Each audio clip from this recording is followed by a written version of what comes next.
So my name's Jeremy Weir.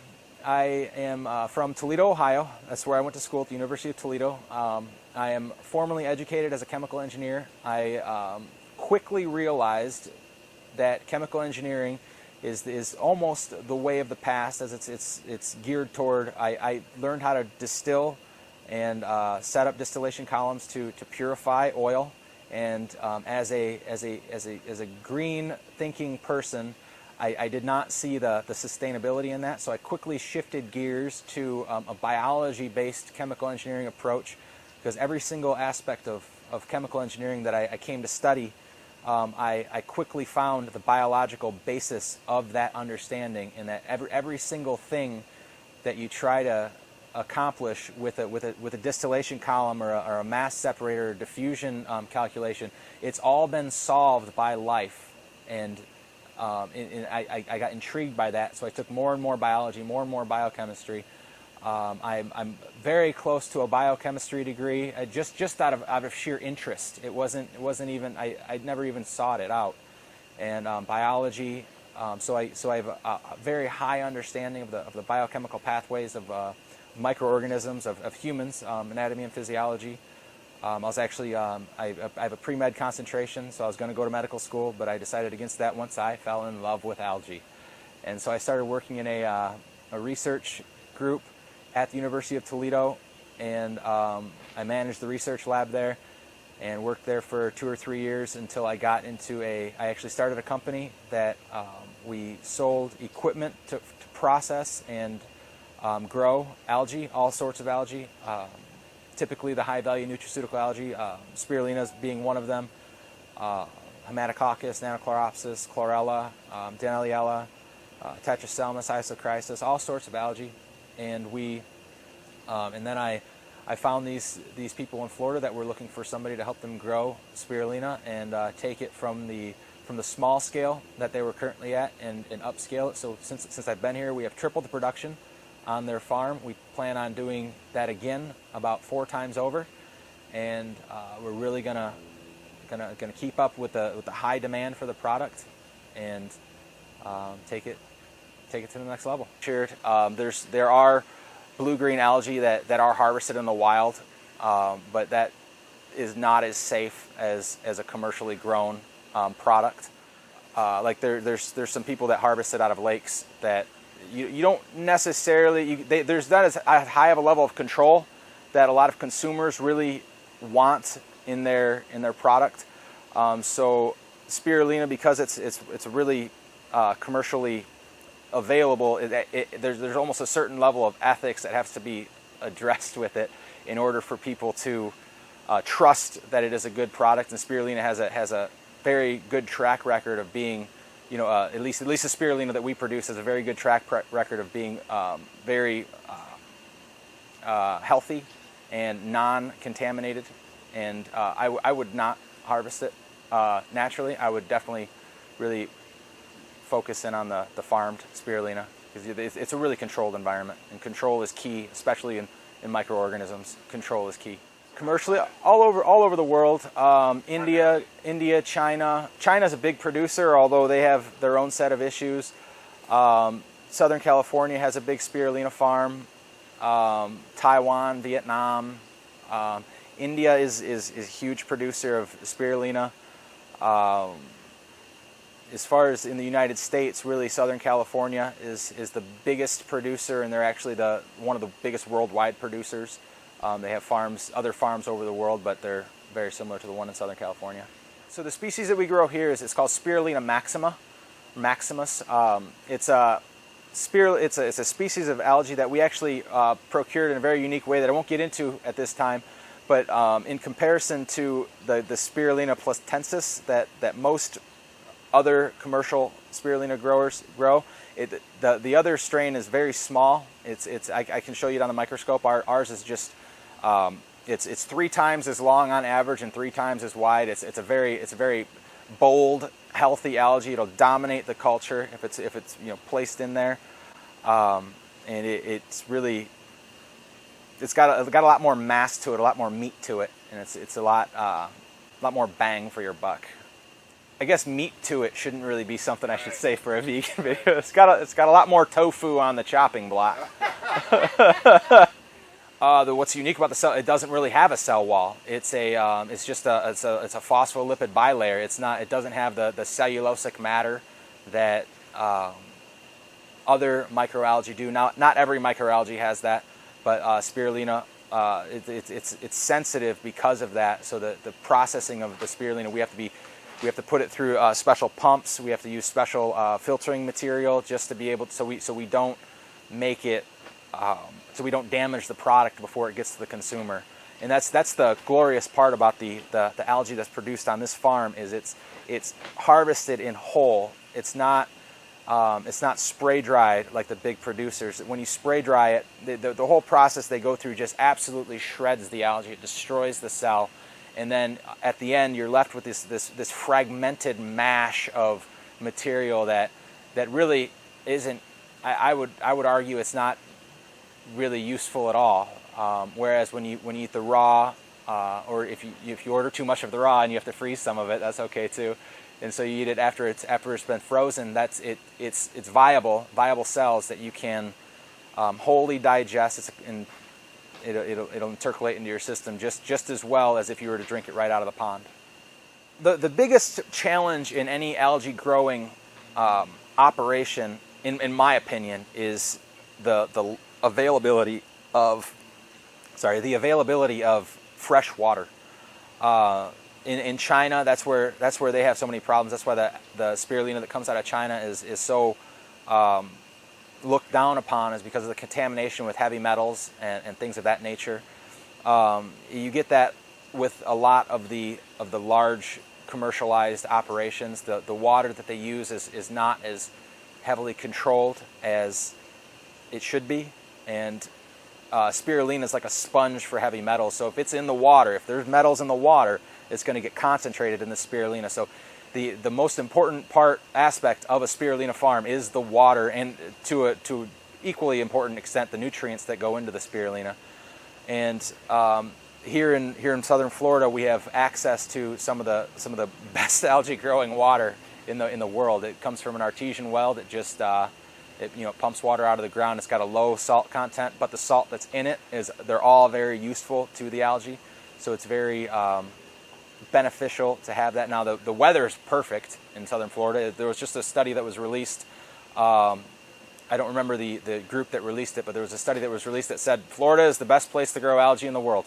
That was the answer, or they asked the question, where's the best place, and Florida was the answer. We got good water, good weather, access to all ports, nutrients, access to everything. And so what makes Florida unique is those qualities: weather, water, and overall access. So all spirulina farms start with a test tube of algae. It's about this big, and then they take that test tube and they grow it up through a series of they call upscaling to a point where you get to a pond like this. And this pond is actually a lot smaller than what you would see at a commercial operation, like that you might see around the world. But there's a reason for that, and we don't grow in open ponds, as you can see. We grow in closed ponds, so that the environment is completely controlled, and we don't allow any animals in the ponds. We don't allow any foreign debris coming from the skies in the ponds. But so the process of growing, every place starts with a small sample, and they grow it, whether it's on a petri dish or in a test tube, and they just grow it up to what you see here. This algae right here started in a 10-liter vessel in my lab, and I grew it up to. We have other ponds. There's an upscaling procedure. You go from small to bigger to bigger to bigger to bigger to bigger, and this is the biggest we have. And in the pond next door is about half this size that we use to inoculate this pond here. So you inoculate from one step to the next. So the product that we produce from this farm is raw living spirulina. We harvest, because we're a micro farm, we have the ability to harvest it and send it out directly to customers. So we don't It doesn't have to go through a pasteurization process. It doesn't have to be killed before it's sent out, because that's actually what we strive against. We want to provide a living product, raw living spirulina, whereas every other producer in the world sends out the product as in a powder form, or I mean the fish food companies put it in a flake form off of a drum dryer. But we filter it and we concentrate it in a manner in which we remove as much of the water as possible to keep the product as fresh as possible, so that it arrives at the doorstep of the customer. It's basically almost harvested right out of the pond. Like it's pond to table, if you will. Yeah, and other companies, they don't have the desire to do it. Raw Living Spirulina was the first. They're pioneering the efforts in sending the algae directly to customers. Up until now, nobody has taken the mantle of that responsibility to provide a fresh product to customers. They've always just spray dried it and sent it to stores so that they could sell it as a powder. And I don't think anyone's ever thought of doing it before. With the Raw Living Spirulina, it's already hydrated, so half the work's done for your stomach, and it hydrolyzes the proteins. It gets through it, and the bioavailability is much higher. That's what it comes down to, is bioavailability. Generally speaking, it's somewhere between 10 and 20% of the protein that's in the spirulina is phycocyanin, and that's what accounts for the coloring of the algae, and that's really the business end of the spirulina. That's why people eat spirulina, is for the phycocyanin. On top of the 9 essential amino acids that it produces, phycocyanin is the holy grail in natural immunobeneficial proteins. Spirulina, right. As we discussed earlier, the cell wall isn't there is no cell wall. It's a bilipid membrane, a phospholipid membrane, and it doesn't have the integrity of a cell wall. So if you put celery, or if you put carrots in the fridge, they can stay for weeks and weeks and weeks without any sort of degradation. Whereas the spirulina has a phospholipid bilayer that actually has a lot of protein in it itself, and so as that degrades, it kind of the color darkens because the phycocyanin is coming out. It's just changing color, changing form a little bit, but the protein's still there, the amino acids are still there, everything's still there. There's no fundamental problem with the product. It just as everything, it just changes a little bit with time. This spirulina is 100% vegan, vegetarian, but it is not labeled organic, although it is much higher quality than any organic spirulina that you will ever find in the market. Spirulina can be grown organically, but ours is not grown organically, and it's not grown organically for very, very good reasons. So the governing bodies of organic growing foods determined that in order to have a food labeled organic, it had to meet criteria of A, B, C, and D. As no pesticides. It has to use fertilizer that's made from once living specimens, and unfortunately, they didn't differentiate between an aquaculture product and an terrestrial agriculture product.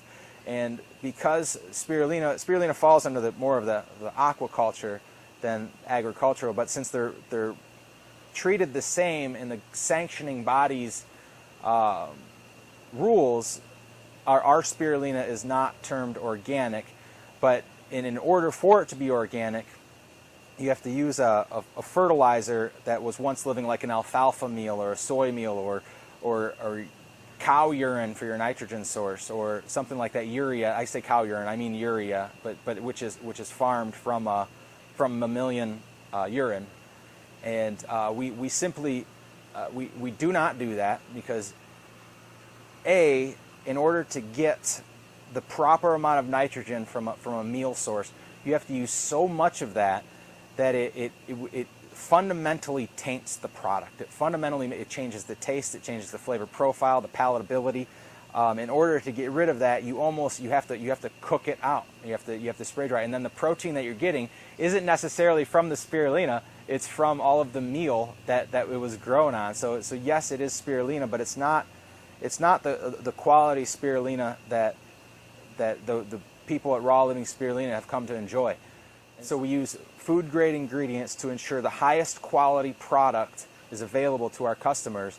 But if we were to try to do this in an organic fashion, it's not a product that anybody really enjoys. The only reason people enjoy it is because it gives them the good feels of eating something that's organic. But at the end of the day, it's not as beneficial as the spirulina that's produced in a. I can't speak for other producers of inorganic spirulina, but I can speak for ours, in that it's the highest quality ingredients to make the highest quality product.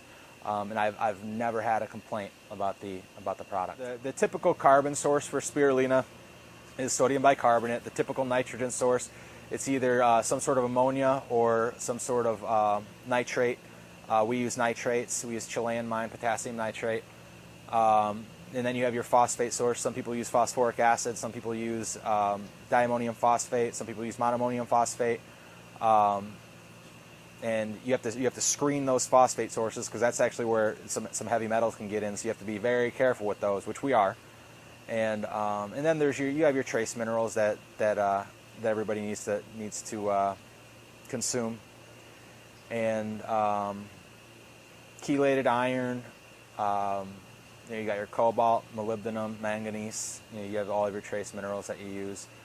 So the biggest one is sodium bicarbonate, and then the hardest part is keeping the nutrient levels at a rate in which the algae can grow and continuously grow, and you don't have any shutdowns. Food grade sodium bicarb, food grade phosphate sources, and food grade nitrate sources. Food grade, we use everything. Food grade pumps, we use pumps that are used in food processing. All of our equipment that we use is all above board to be used in a food processing facility. Even though at the pond we're technically aquaculture / agriculture, we still make it a forefront of our procedures to treat it as if we were going to be eating it right then and there. So it's all food grade materials. It's all processed in a very hygienic and a food safe manner.